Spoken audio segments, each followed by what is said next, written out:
Selby hi kumkua nia chukchu hi a chiltlat maya chukchu ala khom thena ni heti hian a soya chukchu kala khom tran ti chuan panga chia ka neya ti chuan kala khom zela tuna chuan sang chuang ka nei to ni tin a thil tum bek chu chukchu hi an lo lo ni ti khovel khriat tir hi nia ataksa an hanwak sep sep zamer mer te hi nu hamatia anu le pa te hi chuan chukchu hi ngai na te chiam lawa ma se an fanu thil a chil hi an khap du lem lo Selby hian chukchu te hi ain in ang vekemo kan ti mai theya ma se me khring kan dang lam vek ang che hian chukchu te po hi an dang lam ve vek ani ti na soi ni apa hian eng ti ke mo chuan ala sim ve ma yang ti ngai dan na ya chu wangin a pe chung chu han ti phot te se ti na soi ni Selby hian chukchu a khoi tam tak te chu a khachiang maya an rai hun te le anin thla chhon dan zong zong te khwevekin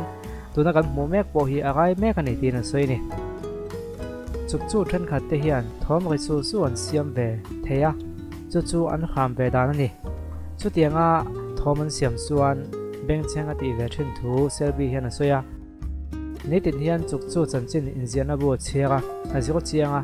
anguma hian a khoina bo ma da to boka chu tiang chuan chukchu boi pui chu ani tin na ani top mai ni naw mi pa na ya chu po chuan a pui thina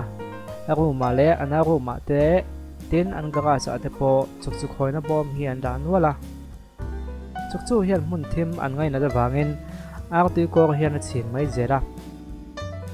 chukchu a hian thanei chi le nei lo chi ten oma ama hian an chanchin hi a khebel mai ni chukchu hian mi a se ngai lem lova an rim hi a chang chuan a chedeu thlen ti mai do chu mi hring tan house nan siam ngai do tin Selby hian a soi ni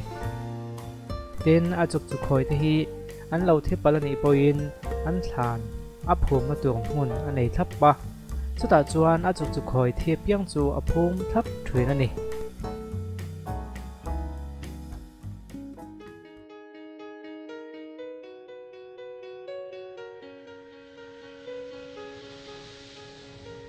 Inhale môi he sen ka hai lo ve zoom in zut ve ma se ka tan chuan